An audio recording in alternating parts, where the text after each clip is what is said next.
So, what is the best advice if you start out in tech, Matty?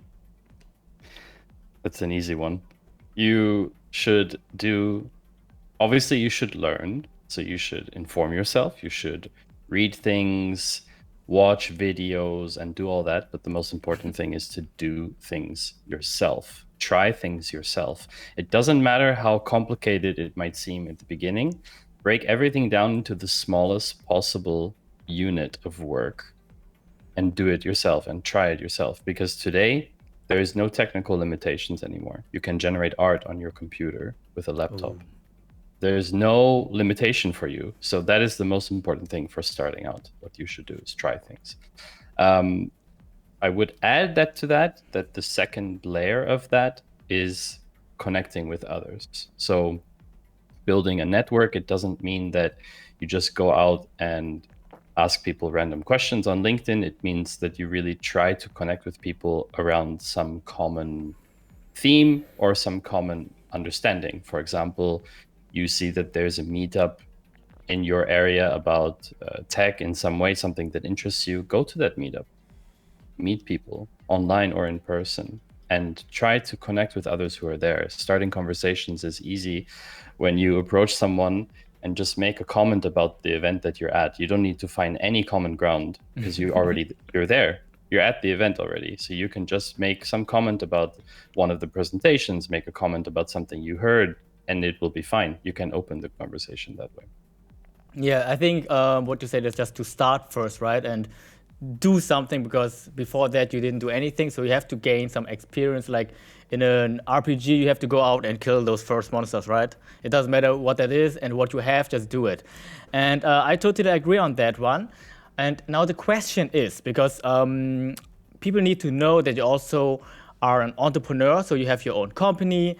And now the question is, imagine somebody is very ambitious and they want to learn how to code and or programming, and they have this ambition, they know how to do that, they don't need this push from anybody, and then they also see this problem, so they also have this how to say it, this vision into the future, that they see, okay, this is a problem actually, and I can do that. And should they then just start their business and do that, or should they first learn all of that and grow into this field, and then turn it into a company? Or how was it for you?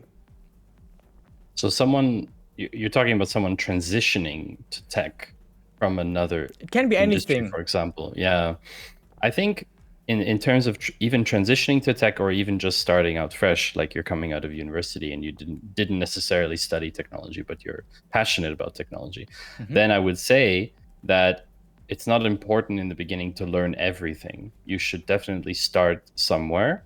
You should start either A, where your interests lie, what you're passionate about, or B, is very lucrative financially.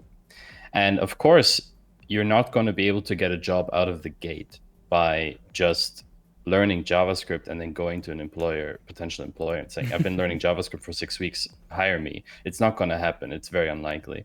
So ideally, you will actually build up those skills in your free time while you are working somewhere else. I think initially it's quite an illusion to think that you can do something right away, found a business, put in 20,000 in capital, and start everything. Yes, there are people who start out with $500, and that's very admirable. But at the end of the day, like how it happened for me was I side hustled for 9 years until we got to the point. Oh my God. Yes, before we raised funds from angels, we side hustled for 9 years. I'm not saying that everyone should side hustle for 9 years. I don't think that's a good. I don't think that's a good approach to it. But my yeah, God. you can bootstrap for a long time. Oh, that's also a good one. How would you define bootstrapping in one sentence? No outside funds. Just going from a step to step.